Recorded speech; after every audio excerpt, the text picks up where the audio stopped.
Hi, and welcome. My name is Ayesha Dixon. I'm the director of the Emeriti Retiree Relations Center at UCLA, and our department is the one-stop shop for all things retirement at UCLA. And today I have a very special guest. I would love to introduce Dr. Brandon Koretz, and he can introduce himself. Hi, my name is Hi. Brandon Koretz. Please call me Brandon. I'm a professor of clinical medicine here at UCLA and also the co-chief of the Division of Geriatrics and Geriatric Medicine. Wonderful. I'm ready to get our conversation started. Thank you. Thank you. So we had a lot of questions submitted, and I think it's best with our limited time just to kind of dive in. So one of the first questions we had is to please tell us your thoughts on aging in place, and how do you see this fitting into a model in the US? Yeah. So I think when most people talk about aging in place, what they're really saying is they want to establish roots in a single community and in a single home and remain there for whatever remains of their life. Sometimes that's decades, sometimes that's years, sometimes that's months. As a geriatrician, a physician that provides care for people who are 65 and older exclusively, I think that's a really nice vision for people's future. Most people tell me that that's exactly what they'd like to be. They'd like to put down roots in a particular place, whether it's because that's where they've worked, or that's where their family is, or that's where their community is, and get services in that place, in that house, for whatever remains of their life. I think it's a great model, and I think a lot of us in healthcare, as well as in social services, are working to make that a reality. Yeah, I think it's important because people want to age in the home that they've lived in for so long, and as long as they can be there safely and independently, whether they're doing home modifications, it's something that can happen. And it's just, if people do their research and they're able to find a way to stay in their home and age well, if that's getting in-home caregivers, I think it's a possibility that people can age in place wherever they are. Great. Yeah. And So, if I may, the point you made is that it is spot on, which is balancing safety and independence. It really is a sweet spot where sometimes you have to make a little bit of a sacrifice on one end, but you can strike that balance very well. I agree. absolutely. So in terms of previously very active seniors who have now been isolating at home since March, there's widows and widowers. How do we help them to keep their current activities if they're gone online and they're just, their days are now just empty? I think this aging population really have been affected by social distancing and physical distancing. And I've heard it referred to as a social recession. It's this bubble of people who are not able to engage as they used to, and it's affecting mostly vulnerable older adults. So how do you combat that? Yeah, so the theme here is how do we help people, and you mentioned this earlier about building resiliency. Sort of there are three spheres of people's lives that my colleagues and I have been focusing on. The first is the physical resiliency. And here, whether it's designing home exercise programs or getting people to walk on their balconies or in their homes or in a yard or in their neighborhoods, whatever they can do to stay physically active and do this 7 days a week, there's little question in anybody's mind that that makes a huge difference. The second sphere of activity has to do with building social networks or tapping social networks. Here, it's tricky. It's tricky because we're all accustomed to having interactions face-to-face. Helping people adapt to utilizing technologies if they're available, utilizing the phone if that's an option for people who have intact hearing, utilizing social distancing, safe face-to-face visits, even if it's with neighbors, that can make a difference. But encouraging people to have at least 2 social contacts each day outside of their specific pod really is important. And the third thing is maintaining their intellectual activities. And here it can be anything from reading a book to watching a movie to listening to music, but something that allows them to use their brains and their imagination. These kinds of things are really important, and I encourage people to spend at least an hour a day, every day, 7 days a week, pursuing something like this, just to stay mentally sharp. Yeah, it's interesting. One of the points you mentioned was about connecting to people. And for our retirement center at UCLA, we've done a couple different programs on Zoom, and also one called the Telebruin, which is just an old school phone tree. We linked up our retirees with strangers and had them call and check in on each other, just because some people just don't do the internet, whether or not it's digital literacy or it's just a disparity between being able to have access to the internet. So a simple phone call was a way for us to kind of give them the opportunity to call or text each other. And I think you're right. If people have resources and opportunities to navigate some sort of social companionship and partnership with other departments or even other people, it's a great way to combat that isolation. Fantastic. Great. Thank you. So speaking of possible discrimination and ageism, COVID-19 seems to be magnifying discrimination against elders in the workplace and especially in hiring, and also in the medical field. You know, there's been reports of if there's a ventilator that has to go to a 40-year-old healthy adult versus someone who's 70 or older, they're the more likely going to give the ventilator to the younger adult. So how is there a possibility to overcome these ageisms that is around in the health field, or even just disparity in different communities that don't have access to care?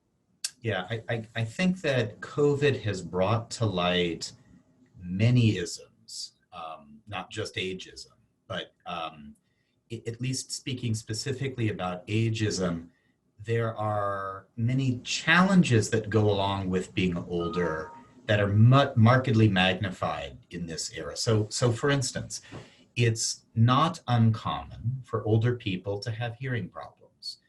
And so in a world where we're suddenly markedly more reliant on the telephone as a means of communication, that's a built-in barrier to having social connections. It's something that we have to deal with as a society. We have to think about how we utilize amplification systems, or we use teletype communication systems. All of us need to be more sensitive to those kinds of issues when we're connecting with our older colleagues, our older friends, our older family members. And so I think, to your point, really COVID has brought a lot of that to the forefront. Other challenges that you raised were, how we think about care. Well, that's really complicated. It's really complicated because there are differences in biology that, the virus seems to react differently in older people versus very younger people. We're still learning about that. And at the same time, we must take care of everybody. We're really at the infancy of how we think about this virus and how we sort through these very potentially divisive issues. Yeah, absolutely. So when it comes to assistance and there's 2 points I want to touch on that you brought up. Assistance for those who live in low-income areas or people of color, and even those who have food deserts that aren't able to access fresh vegetables or fresh food, or frequenting a food bank. Is there anything that we could do to kind of combat those issues of those populations? Yeah. And so clinically, we're seeing this a lot. The first is that we've seen a number of government and private programs that have developed literally out of nothing in a matter of weeks in some cases, that are committed to providing nutrition to all of the members of our society, delivering it when needed.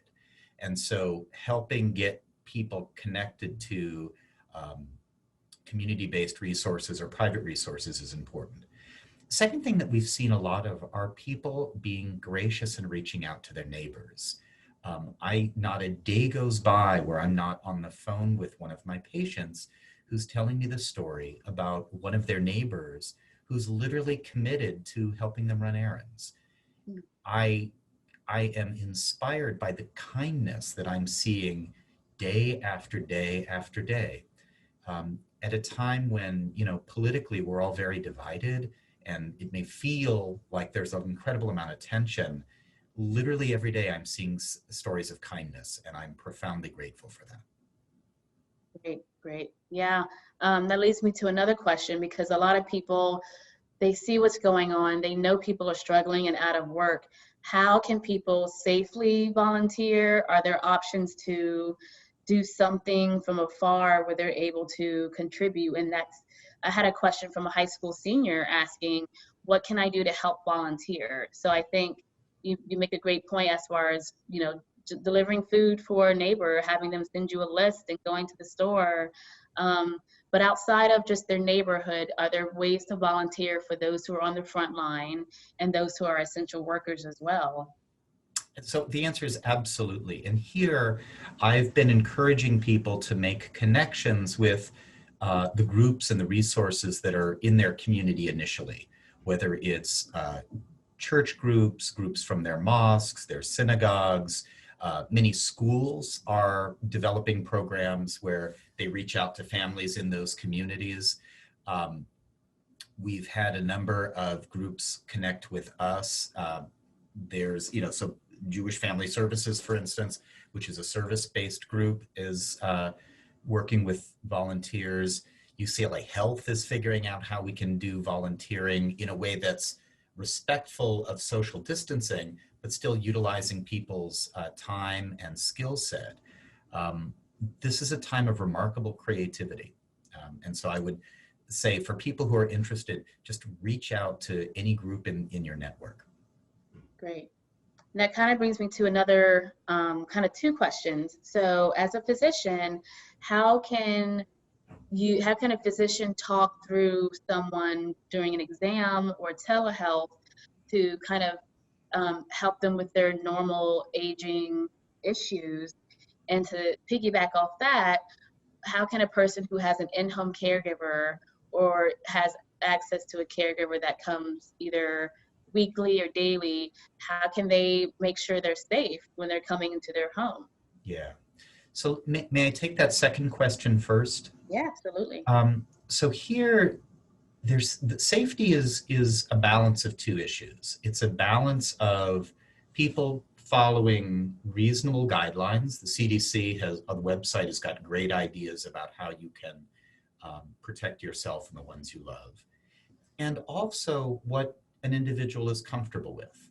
And so that has to do with what level of risk people are willing to tolerate. Some folks have been advised by their physicians or family members that they really can't have any contact with the outside world. So food gets delivered. They don't literally stay sheltered in their own homes.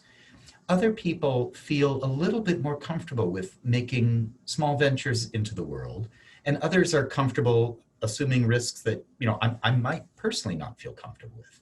So you really have to balance what is good practice with what an individual is comfortable with. And that may depend on different circumstances. So having very frank discussions with the people in your networks is important. Also, I have to say, there are many websites. I typically am directing people to, UCLA has a website about best practices, just for some guidance about what's sane and what's safe. Yeah. So speaking of things that are safe, I had a number of questions about people who, I guess we're all just eager to be back in the real world. So whatever the real world looks like. Is it safe to attend outdoor, socially distant classes or activities? Hiking, for example, yoga in a park, Tai Chi in a park. Are these things safe to do? So I think this speaks to what someone's comfortable with.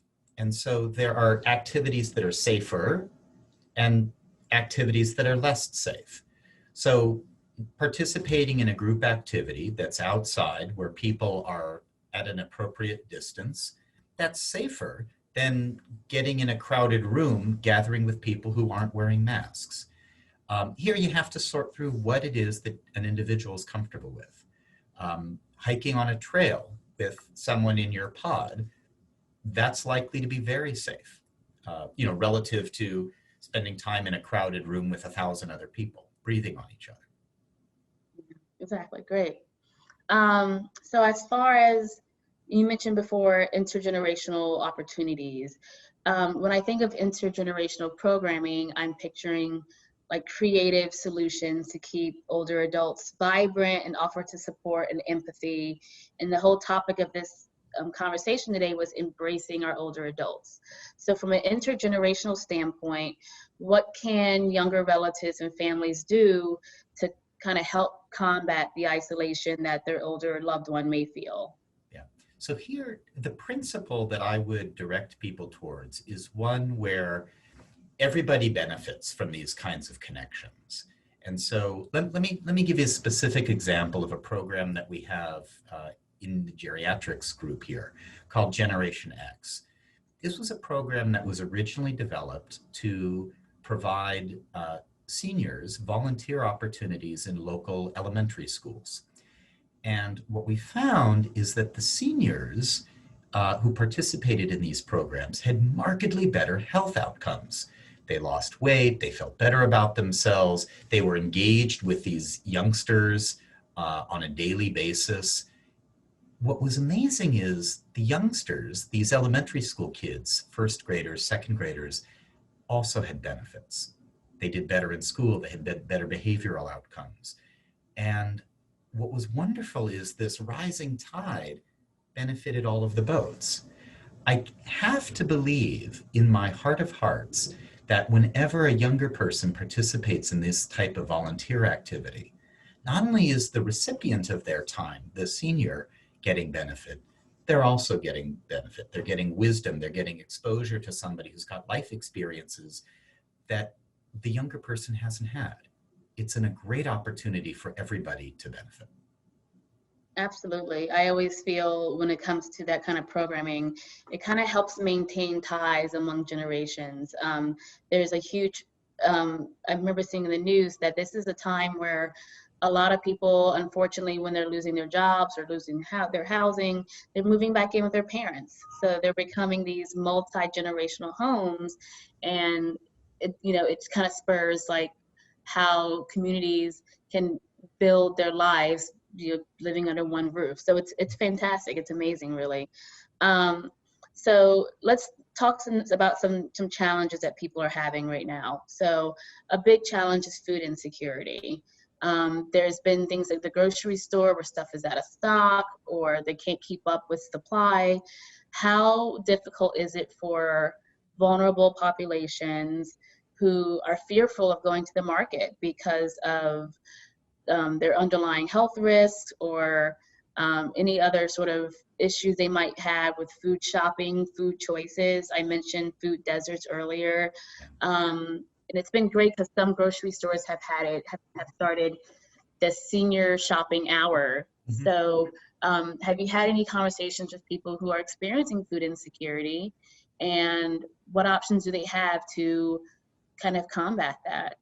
Yeah, no, I think this is a very real issue. And here, we've all had to adapt and help our patients adapt. There have been some of these programs that I mentioned started by either city, county governments or local governments or public-private partnerships that have helped provide food, sometimes food that the seniors can prepare. Sometimes they've been fully prepared meals for people. And so at least in those instances, folks have some nutrition that's delivered to them. Then we have to wrestle with, well, how can we optimize the content of those deliveries for someone's particular medical conditions? And that's also required some creativity. Sometimes people have been working with their neighbors to combine packages and figure out what they can do that'll be mutually beneficial. here, necessity has really proven to be the mother of invention, for sure. Yeah, absolutely. Um, so just to kind of pivot a little bit to about how people can deal with not only the food insecurity, but any sort of disparity between um, different populations, whether it's not, like, as you mentioned, people getting food resources, if they can go to Meals on Wheels or other home congregate meal delivery programs.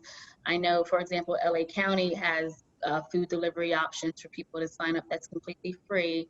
Um, do you know of any sort of, and you don't have to name names, but how can people find these coalition of community partnerships that are able to provide resources and help navigate the realm of program? Yeah, here I think that people should start with the resources that may be either in their immediate areas or in their circle. So it can be starting with church groups, or starting with local senior centers, starting with their healthcare providers. In fact, shortly before this call, I was speaking to the social worker I work with, just to get an understanding of how she's making referrals. So she and her colleagues literally have developed a list. And she said, should I give you the list for the talk? I said, no, don't. Just help me understand how you're making these referrals. But I have to say that when you get connected, if a person needs help, they should start with a small list in their mind's eye of the helpers in their lives, their doctors, social workers at the local senior center, community groups at their churches or synagogues, or schools are often keeping lists of community resources. Start with the helpers, because the helpers are there to get people connected. Absolutely. So I think probably one of the last topics we have time for will be the long-term effects. We don't know how people are going to deal with COVID 5-10 years from now. There's underlying health issues that stick around.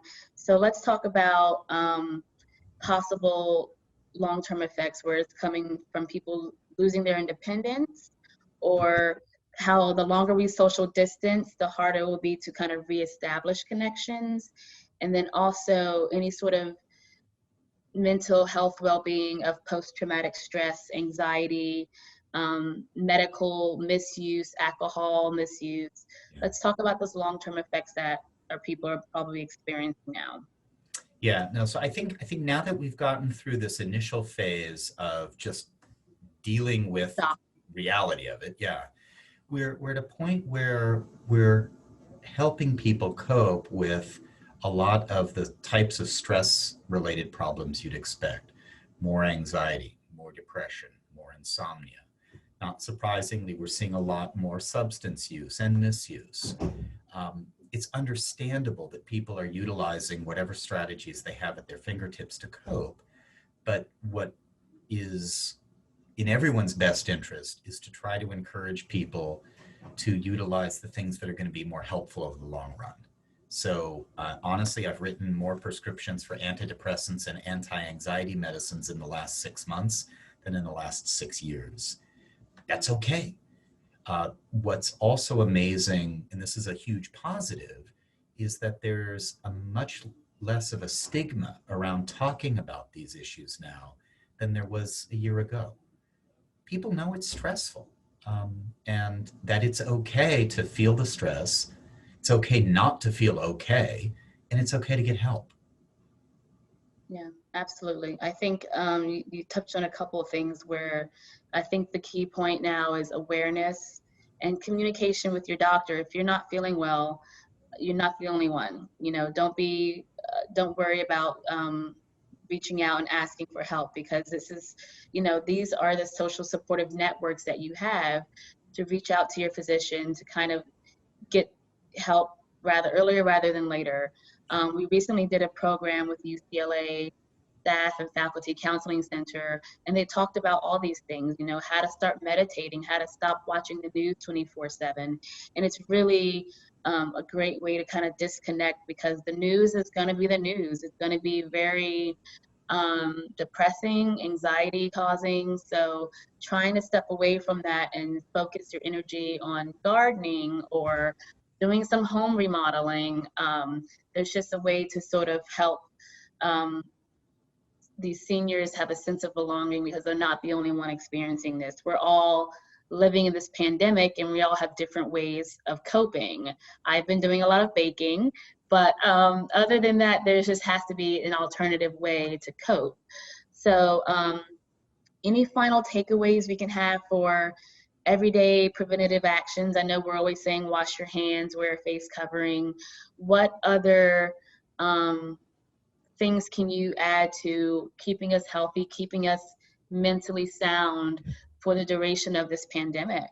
Yeah, I want to come back to something that we talked about earlier, which was doing something physical every single day, doing something social every single day, and doing something to keep your brain sharp every single day. Because if you can build that habit and build on that habit once you've started it, you're going to be far, far more successful than if you try to do things willy-nilly.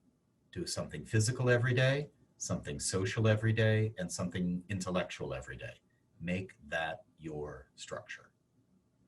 That's wonderful. Yeah. And, for our department, so we have tried to prioritize education and fun to combat a lot of people who are having these issues. So we have a bi-monthly newsletter, which we'll show at the end of the presentation.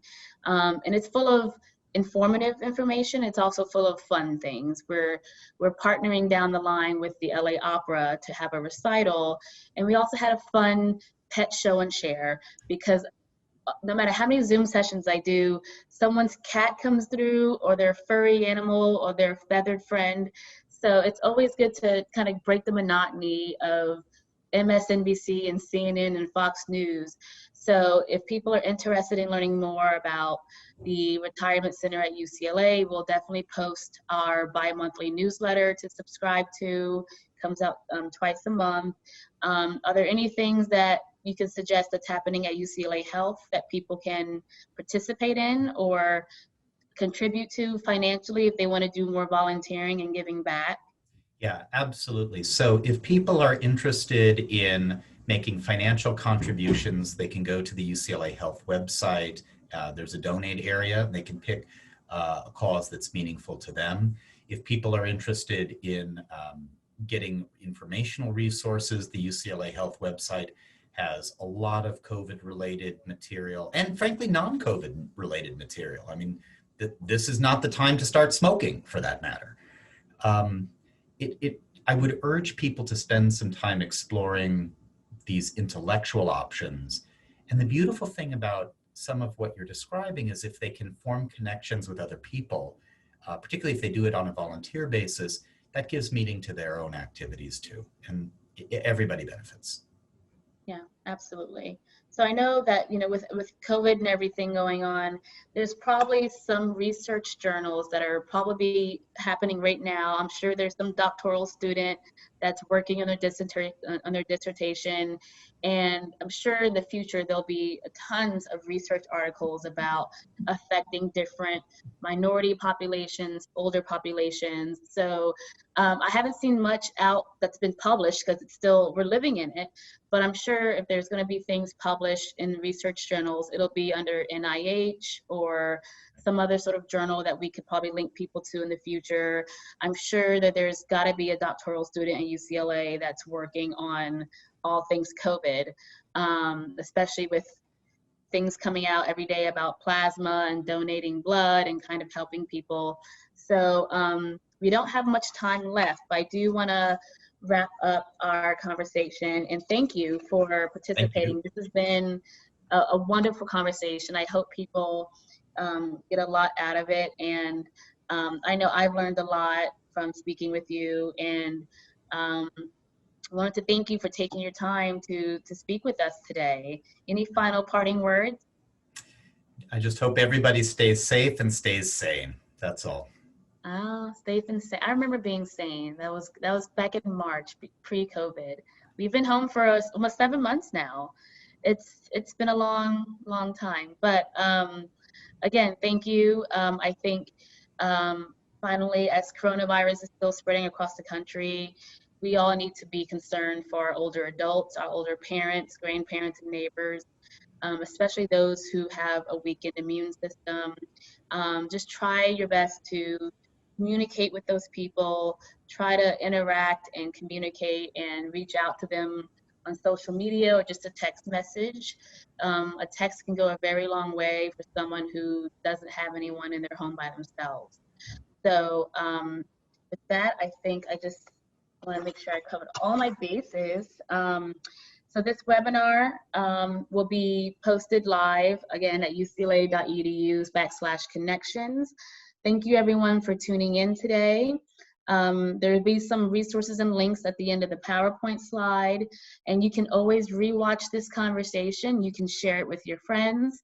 And we really again want to thank Dr. Brandon Koretz for participating in this webinar, and I hope you're staying safe and staying well.